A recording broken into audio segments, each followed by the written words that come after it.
হরে কৃষ্ণ। আজকে একটি ভীষণ সুন্দর কাহিনী নিয়ে আলোচনা করব, দুর্বা ঘাসের কাহিনী। আমাদের হিন্দুদের যে কোনো পূজায়, যে কোনো শুভ কাজে, আশীর্বাদে কিন্তু দুর্বা ঘাসের প্রয়োজন হয়।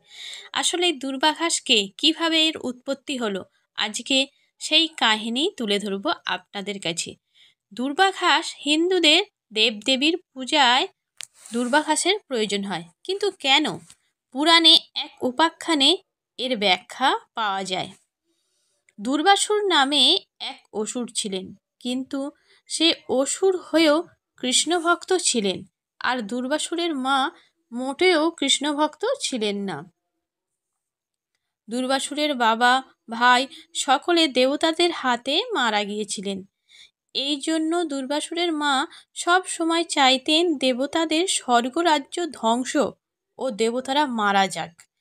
একদিন দুর্বাসুরের মা দুর্বাসুরকে বললেন, তুই ত্রিদেবের তপস্যা কর, ব্রহ্মা বিষ্ণু শিবের অমরত্ব বর লাভ কর, ত্রিলোক জয় করে আয়, আর আমি এই ত্রিলোকের রাজমাতা হব। এটা তোর উপর আমার আদেশ।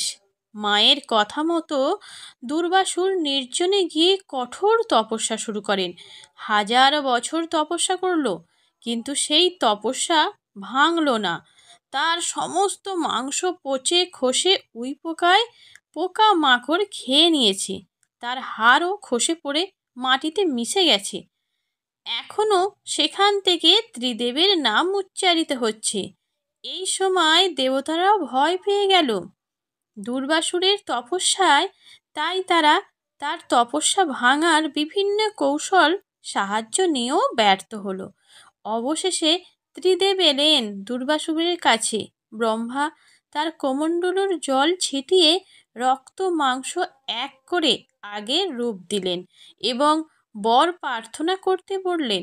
দুর্বাসুর বললেন, প্রভু, আমি মাতৃ আজ্ঞার জন্য এই তপস্যা করেছি। আমার মা বলেছেন অমরত্বের বর নিয়ে আসতে, তাই আমি এই কঠোর তপস্যা করছি। ভগবান বিষ্ণুকে বললেন, হে গোবিন্দ, আমাকে যদি আপনারা অমরত্ব বর দেন, তাহলে আমার মা আমাকে দিয়ে আবারও খারাপ কাজ করাবে। তাই হে গোবিন্দ, আমাকে এমন বর দেন আমি অমরও হতে পারি, আবার আপনাদের সেবায় লাগতে পারি, এবং আমার দ্বারা যেন জগতের কারো অনিষ্ট না হয়। দুর্বাসুরের কথায় ত্রিদেবরা সন্তুষ্ট হলেন। বললেন, হে দুর্বাসুর, শুধু ত্রিদেব না, জগতের সকল দেবদেবীর সেবায় তুমি লাগবে, এই আশীর্বাদ করলাম। দুর্বাসুর বললেন, কিভাবে?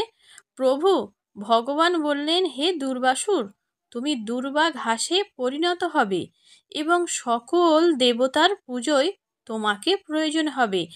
আজ অক্ষয় তৃতীয়ায় তোমাকে অক্ষয় বর প্রদান করলাম।